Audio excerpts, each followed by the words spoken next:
Hello, and welcome to this EMC World presentation.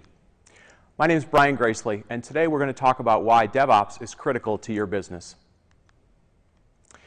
Now, the reason that we're all here is not so much about technology, but we're here because the challenge that we all have as we move into this sort of new generation of applications and really a faster pace of business is that we're challenged with this idea that we want to deploy reliable software. People have huge expectations of interacting with your business, and we're going to do that at much larger scale. And in order to reach that scale, we're going to need to understand how to do that in new types of environments. And so this is a quote from Jess Robbins, who was around the original Amazon Web Services team back in 2007. He went on to found Chef, an automation company. But really, he highlights this really important dichotomy between wanting reliability and having the challenge of trying to scale that at a very large size and a very fast pace. Now, the reason you're all here to talk about DevOps is because, that tension between business reliability and scalability. And so it's really important for us to first understand, what does DevOps mean? Culturally, what does it mean? Operationally, what it means? And so we like to use this definition, and there's lots of definitions, but I like to use this one. DevOps is a cultural and operational model that fosters collaboration to enable high-performance IT to achieve business goals. Now, you'll notice in there's no talk of technology. There's no specific storage or virtualization or anything like that. It's about solving problems for your business. It's about having the right cultural and operational model in place and doing that in a collaborative way. Because when we've got that tension between the business wanting things at a very high quality level for their end users and that challenge of scale, we've got to find the right culture and the right collaboration to make this happen. And that's really why we're talking about DevOps today. Now, the other reason we're doing this is really a business challenge. The gentleman who's quoted here, Marc Andreessen, a lot of you know, right now he's a very famous venture capitalist and thought leader. He was one of the original people to drive the technology for Netscape back in the 90s. Marc's been around a lot of things. He's seen the transformation of a lot of industries, especially the internet and where it's grown. And Marc made a famous quote a couple of years ago that said, "Software is eating the world." And what he means by that is the ability to leverage software, the ability to leverage the economics around software is changing every single industry. And it's really critical if your business wants to remain viable, wants to be successful, wants to be differentiated, to really understand how to harness this idea that software is eating the world, and you've got to make software a core competency of your business. Now, this is a little bit of a shocking slide. This is from 2002 to 2012. It's the Fortune 500. And every one of these companies, which most of you know, a lot of you have interacted with them as businesses, are no longer on the Fortune 500 over the last 10 years. They've become irrelevant in some cases. They're not all gone, but they've become irrelevant in their industry. Now, this is the flip side of that, right? These companies over the last 2 years have all really risen into the Fortune 500. They've become relevant in their industries. They've become thought leaders. And it really highlights a couple of things. These companies, at their core, while you may interact with them at a retail basis, for healthcare, whatever it might be, are technology companies. And they've evolved to become technology-centric companies. And they all understand the basic premise that software is core to their business and that their competitor's business model or their competitor's profit model really has the opportunity to become their new business model if they can take advantage of how to use technology to deal with this. And so we highlight this not to sort of scare people, but to bring the realities that the pace of change in our business world today is going faster than it ever has. And software is at the core of being able to deal with that. And DevOps is really the operations behind making that software applicable for your business and making it go very, very fast. Now, we're going to come back to this book. If you guys remember nothing from this presentation, I recommend you spend $3 or $4, go off and buy this book. It's called The New Kingmakers. It talks about what is changing and making developers so important in this transformation, this whole software is eating the world model. But we're going to come back to this concept in a little bit. Now, before we get into the technology part of this and before we get into sort of the DevOps stuff, there's an old saying that you learn everything in life in kindergarten by the time you're 5 years old, and it just becomes a matter of applying that into other disciplines in your life. So when I was 5 years old, I grew up in Detroit, Michigan. And in Detroit, Michigan, the center of everything everybody does is around the automobile. So back in the early 1900s, there's a gentleman named Henry Ford who started the Ford Motor Company. And his great invention wasn't the automobile. The automobile had been invented by that point. But his great invention was being able to automate, to build production lines. He built the very first mass-scale production line. And it was fantastic, and it revolutionized this industry of transportation. We went from people shoeing horses and having buggies to making automobiles available and economical for the masses. And it exploded and created a whole bunch of other industries that we kind of take for granted. Interstate roads, suburbia, hotels, fast food restaurants, all were made possible because of the automobile.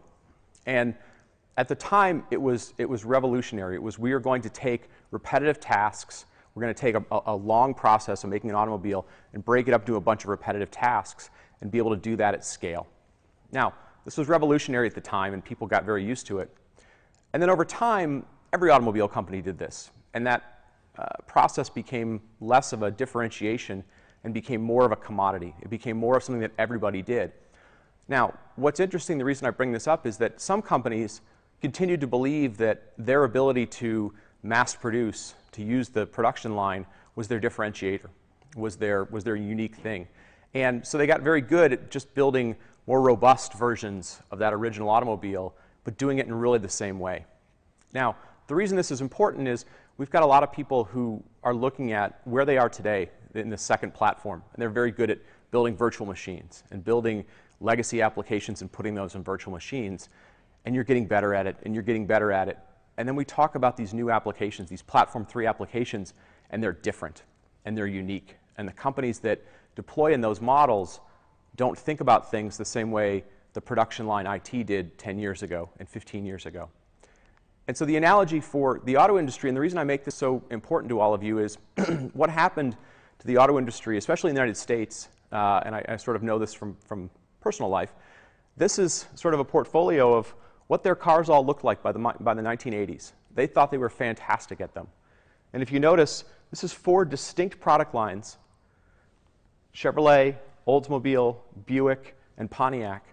They all look exactly the same, but they all believed they were unique. They all believed they were differentiated. They all believed they were going to add unique value to a specific market segment. And then the market started to wonder, are they really doing anything unique? Are they really doing anything different? And as we all know, we talked about companies that have come and gone. They struggled quite a bit. The American auto companies have struggled quite a bit, to the point where it left their customers wondering, where am I? Are you giving me any direction, or are you really confusing me about what's going on? And their competition, the Japanese Toyota lean manufacturing way, looked at things very differently. Yes, they said, we're going to build automobiles. We want to be in the transportation business. But they looked at their process of how they do it very, very differently. They looked at how to break down process. They looked at how to apply automation. They looked at how to reduce cost. They looked at how to go faster. They looked at it completely differently. They weren't stuck in the old way of doing things. And it became the new norm. It became the new way that they were going to do just-in-time manufacturing, lean manufacturing, and they took over the industry. And there's parallels there between what the startups of today have done that are software-based and what's happened in the automotive industry, and there's parallels in a lot of other industries. But I wanted to highlight this because it's very distinct and it's very clear the parallels between them. Now, what did they do? What did those Japanese automotive companies do that made them different, right? Did they just focus on, we're going to reduce costs, we're going to take cost out of things, similar to what a lot of IT organizations do when they think they're going to get better? They're just going to reduce cost. No, they did 2 very different things. They had 2 very distinct focuses. One of them was they focused on throughput. How quickly can we build an automobile? How quickly can we look at every process in what we do and make it applicable to being able to get the number of vehicles through the process faster? And we'll talk a little bit about why this is really important, but it doesn't just impact how fast it takes to get an automobile from the front end of a production line to the back end of a production line, but it impacts how long you're going to hold your cash for your suppliers, how long it's going to take you to make changes in the business. So they focused on throughput. And the second thing they focused on, and this is going to seem a little bit contradictory, is they focused on quality at the same time they focused on throughput. So they wanted to go faster, but they wanted to have higher quality. And a lot of people tend to think those are diametrically opposed, or they sort of are fighting. And they looked at it from the perspective, they said, instead of having sort of sloppy process up front and constantly trying to fix them, sort of technical debt, if you will, they focused on how do we make sure the quality is good in every decision we make from the beginning to the end. And those 2 became very intertwined. So what it really looked like was when they thought about throughput, they thought about scale. They said, we're going to have to think about doing this at a very large scale. We don't want to be a little tiny niche company. We want to do this at scale because that's where we get economies of scale. That's where we deal with market changes. They looked at process. They looked at every single process they had, and they said, where are the bottlenecks? Where can we take bottlenecks out? Where are there costs that don't need to be there because if we go faster, we can reduce costs? Not we get cheaper, we reduce costs. We go faster, we reduce cost. They looked very hard at agility. They looked at their business and they said, our business is cyclical. There's times when people buy, there's times when people don't buy. We're affected by the economy, we're affected by interest rates and exchange rates and so forth. So how do we build agility into our process? And obviously the last thing they did was they said, doing all this manually by hand, especially repetitive tasks as they did way back in the 1900s, we can't do that. We've got to leverage automation. And again, it's about going faster. And then in parallel, they looked at that quality piece. And they said, the first thing we've got to be able to do things faster and to do it better is they followed what Deming said, which was, if you can't measure it, you can't make it any better. And so they measure everything. And it's the same thing we should be doing in our IT organizations. We need to measure sort of everything. You need to know what's going on. You need to know what's causing problems. They created feedback loops. So it wasn't just that they measured things, piled them up in a report, put them in an Excel spreadsheet, and shipped them off to a manager, and they hoped somebody would look at them and go, that's great, we're up 3%, down 3%, there's a red flag, there's a yellow flag. They used those feedback loops to make things better. And they really wanted to look at how do we use that measurement, that constant measurement, to improve, to look for opportunities for change, look for opportunities to get better. How do we measure quality and how do we measure really the entire process? Part of that became continuous improvement. They allowed the people on the floor, they allowed the designers to say, hey, this is what we can do better. It wasn't a top-down model. It was very much a continuous improvement. Everybody can be part of that continuous opportunity to make changes, to make things better. And then the last thing, and this is really critical, and this gets left out quite a bit, it was about communication. And this goes to that point of continuous improvement. But they allowed things like a worker on the floor to say, hey, there's a problem here. I can stop the production line. And that's $1 billion a year production line, and one worker could stop that because they said there's a problem here. This is going to create problems down the road. This is going to cause poor quality. This is going to impact our customers. And that communication path, that vertical and horizontal communication path, was really critical for them to deal with that quality and making the quality much, much better. So enough about automobiles. Hopefully you guys saw a little bit of those parallels between the change in the automotive industry, how it went from mass production to automation, but really then shifted radically when you had competition come in and say, I'm going to do it differently. But we work in the information age. So how does this apply to you? Well, we've all gone through this as well. Our Ford factory was really the printing press. When information locally became mass produced, that information could get out regionally, and information could be spread. And whether it was spread for knowledge sharing, whether it was spread for propaganda, whatever it was, we reduced cost, we did it at mass scale, and we were able to get information out there, but it was locally bound because I had to have massive printing presses and I had to have physical paper. Then things changed again, and we all got the World Wide Web and the internet and the information superhighway.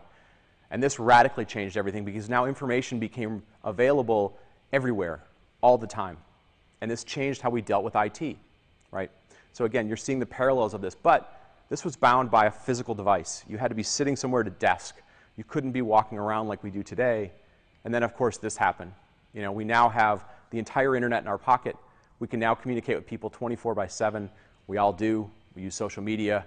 We get our news all the time, however we get our information. But now everything's mobile, and information's changed. And one of the things that comes up all the time when people talk about DevOps and they talk about automation is they all go, oh my gosh, I'm going to get replaced. I'm going to lose my job. And if we step back a bit and look at this and we go, well, we went from the printing press to the World Wide Web to now where we are with mobile, and the need for people that have IT skills, the people that know how to deal with these things, continues to grow. The amount of information that we need continues to grow. The number of devices that we're dealing with continues to grow. So that fear of you're going to get replaced by a script, you're going to get automated out of existence, is sort of silly. We've got history that's shown us in multiple industries that that doesn't happen. And especially in information, as information becomes more available, becomes cheaper to deliver, the consumption amount of that grows. It's a paradox called Jevons paradox, but it happens over and over again. And so it really, for you, becomes a matter of saying, not do I worry about my job, but how do I help be part of this to make the business better? And for a lot of people, they'll say, well, this only impacts the web industry. This only impacts Silicon Valley. That's not me. Well, that's not true. Again, data, right? Every single industry that's listed here, automotive, finance, insurance, retail, information, if you're in the hospitality industry, you're in the transportation industry, healthcare, every single one of these industries is going to be impacted by software and by companies that want to go after your profit margins, that want to transform that part of the industry. Now, the companies that are listed on the front here are sort of disrupting. The ones in the back are still very viable companies, and some of you work for them, and a lot of us engage with them. You have an opportunity to not let this happen to you, to be part of the change as well. So let's come back to that book we talked about, The New Kingmakers. Developers, software developers, are really the new kingmakers. And the reason for that, if you dive into the book, what you'll learn is disruption is cheaper than ever. If you were to go to a venture capitalist back in the late 1990s, 2000, the internet bubble, what they would have told you is to get a company started, I need to give them $50 million. And they're going to take the first $5 or $6 million of that and go off and buy a huge amount of equipment just to start their business, and then they'll start working on it. So now what they'll tell you is, I'll give you $5 million to start your business, and I need you to go off and do it on the public cloud. And so when you have a 10x change in what it takes to start up a business, the amount of disruption that you can do is much cheaper and you can do it much faster. Public cloud is becoming the new internet. Maybe not for all of you as enterprise companies, but it's becoming the new data center for all of your competitors and your small competitors and your startups. Open source is really becoming the core of what they're doing. They're looking at the way software is being collaboratively done. And some people will argue about open source and how much money it makes and all these other things.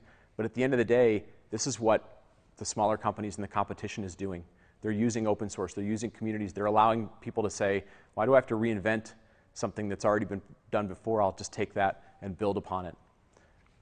Everybody and everything is becoming a node. So I showed you a picture of an iPhone. We all got one in our pocket. Sometimes we have two. Your kids have one. But that makes everybody a node.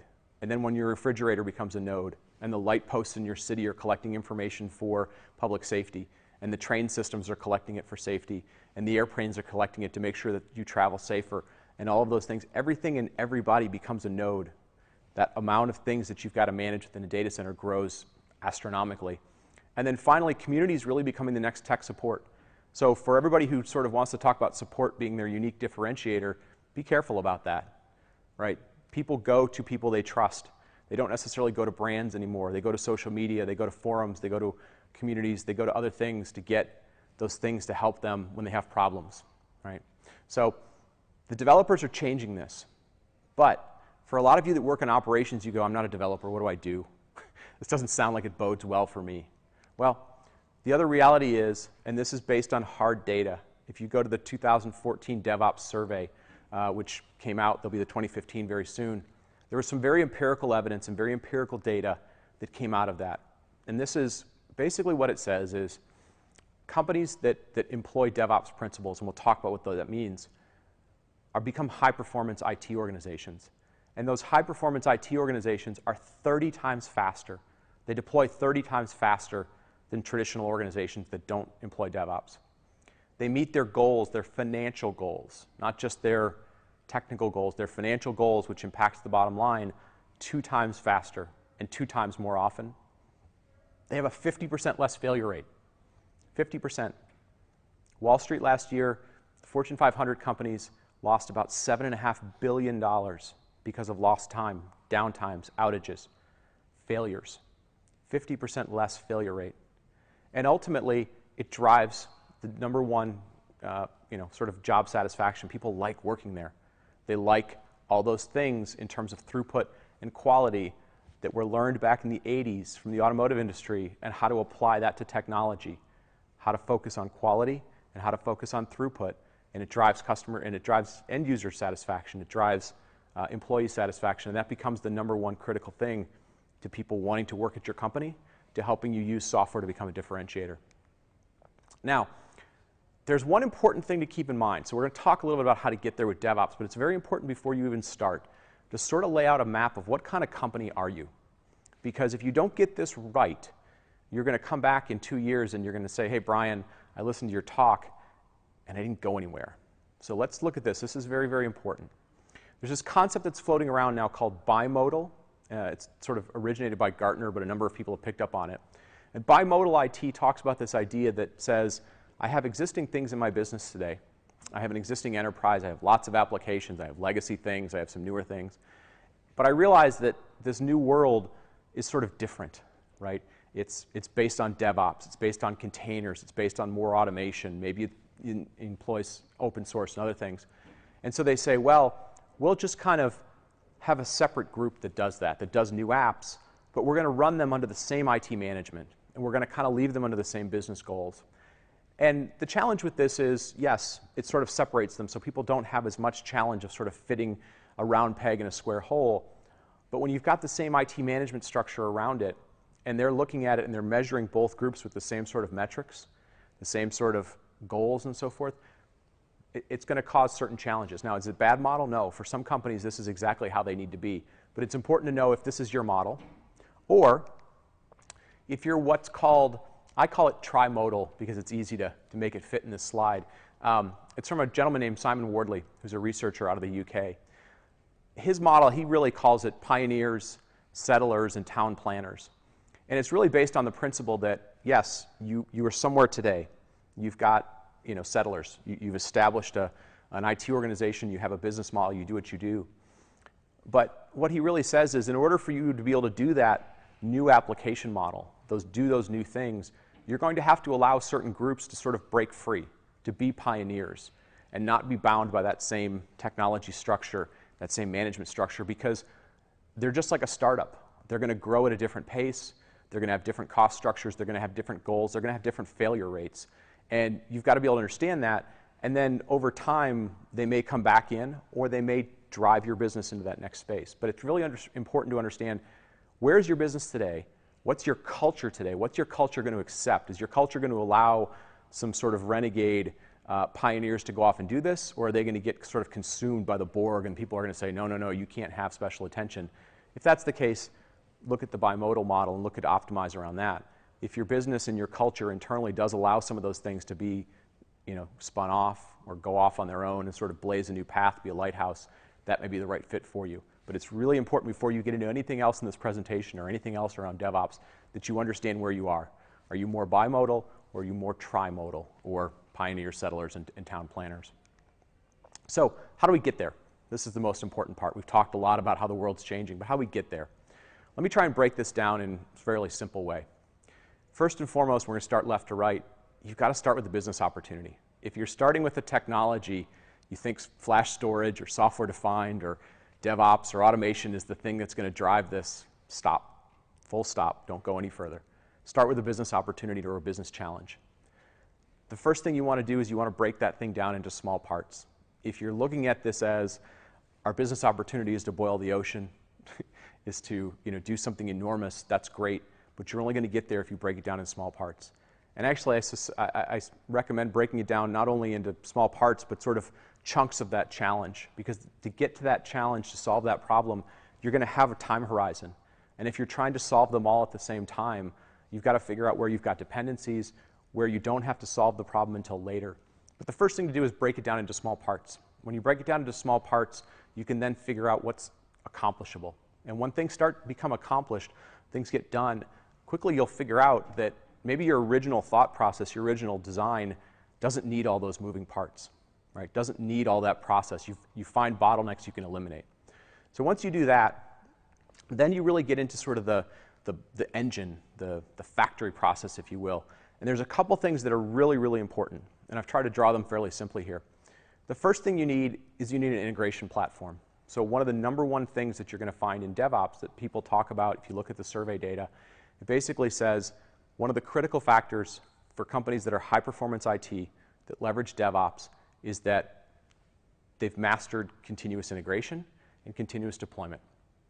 What that means is I'm building software that I can constantly test, that I can constantly integrate with other pieces of software, that they're not big monolithic applications, they're microservices or smaller chunks. And I can go ahead and integrate those on a rapid basis. That's critical, right? The second thing is, that's the sort of continuous integration. And the flip side of that is I need continuous delivery or continuous deployment. I need to be able to deliver that into production, but I also need to be able to make copies of that for dev, for test, all those types of things. But I've got to be able to have those things be integrated, and they've got to have checks and balances, hence why you see the red and green arrows. The delivery platform and the integration platform work hand in hand, and a lot of times they're the same platform. But there's got to be that checks and balances. It can't just be the developers write software, they throw it over the wall to ops, and they say, good luck, guys. Good luck securing it, good luck operating it, good luck scaling it. If that happens, again, full stop, you're going to fail. The second thing is, when I sort of draw these red and blue circles sort of joined together, this is that dev and ops working together. And it's not just, hey, we put the two teams in the same room. This is where we get back to that original definition. It's culture, it's collaboration, it's process, driving those things together. How do I, when I'm building that software, how do I have the operations team there thinking about, okay, how do I then scale that? How do I have the security people in the room going, how are you going to secure that? Who's going to access that? Is that going to just be mobile devices? Is it going to be web and mobile? Where's it coming from? Where are we going to store data? All those types of things. And then the other last really important piece of this is you see these feedback loops. As I deliver things, again, it could be very much in small chunks. It could be in once a day. It could be 10 times a day. I've got to be able to feed that back not only to my problem and how I break down those problems, but I've again got to look at it and measure, am I solving a business problem? Am I doing those things, right? So we talked about feedback loops. And again, these things are all sort of intertwined. We're going to focus on throughput. We're going to focus on quality, and quality has those feedback loops. So let's break that down real quick. Business-centric, it's got to be business-centric. It's got to start with. If it's not, if you're talking about technology as technology for technology's sake, technology solving a problem, stop. Break it down into small pieces. Continuously test and deploy. If you're looking at believing that you're going to take a huge monolithic application and then just magically make this work, stop. Get back to saying, what's my business problem? How do I do this in incremental ways? Collaborate and communicate. I put this last in the slide. I probably should have put it first. There's got to be that communication, that collaboration between these teams, because again, if you don't, you're simply going to have the problem where fires are all going to get moved and problems are all going to get moved left. And then finally, you've got to have measurement and feedback. We talked about that earlier. We're going to talk about that again. You don't know if you're getting any better unless you're measuring it and you're feeding it back in that collaborative way. You're letting people throughout the process, not just the business people, the technologists, the product managers, the testing people, know what's going on. Let them see it in their own context. So with that, this was sort of a high-level overview. I really wanted to put it at a business level to help you understand why this is so critical for your business. Yes, there's technology pieces that are important. Yes, there's tools. Yes, there's automation and all that other stuff that we kind of get enamored with. But this is a business challenge, and your business will be under threat if you don't take this seriously. So moving forward, my recommendations are you've got to look at software as a core competency. Every single business, whether you're in finance or retail or healthcare, software has got to be a core competency. It can't be that thing in the back room that you hope the guys are good at. Next is you've got to focus on throughput and quality, right? This isn't always about just saving money. Saving money comes out of the process of driving throughput and quality, and we can talk about that as much as you'd like to. Mobile applications and high data-driven applications are really going to drive your new apps. They're going to drive the way you're going to think about this, how you're going to collect information, how people are going to access your business. People no longer want to go to a physical bank. They want to interact with an online bank, or they want to interact with the notion of a financial industry, or a financial institution. We talked about developers being the kingmakers, but for all of you, operations is the differentiator. You have the ability to drive massive amounts of improvement through operational efficiencies. And ultimately, we talked about this early on and sort of summarizing it here, DevOps is the culture of high-performance IT. It's not just purely the technology, it's the culture. And the culture is the people, the process, the collaboration, the communication, and being able to do this in a way that it becomes how you deliver IT and how you deliver software. So with that, I want to thank you. This is my contact information if you'd like to contact me. I'm part of the EMC Code team, which is the group here at EMC that focuses on DevOps and open source. You can reach us and find all of our open source projects there at emccode.github.io, and you can follow us on Twitter. So with that, I want to thank you very much for your attention today, and I hope this information has been very helpful to you. I hope you're going to take it back to your business and drive change. Thank you.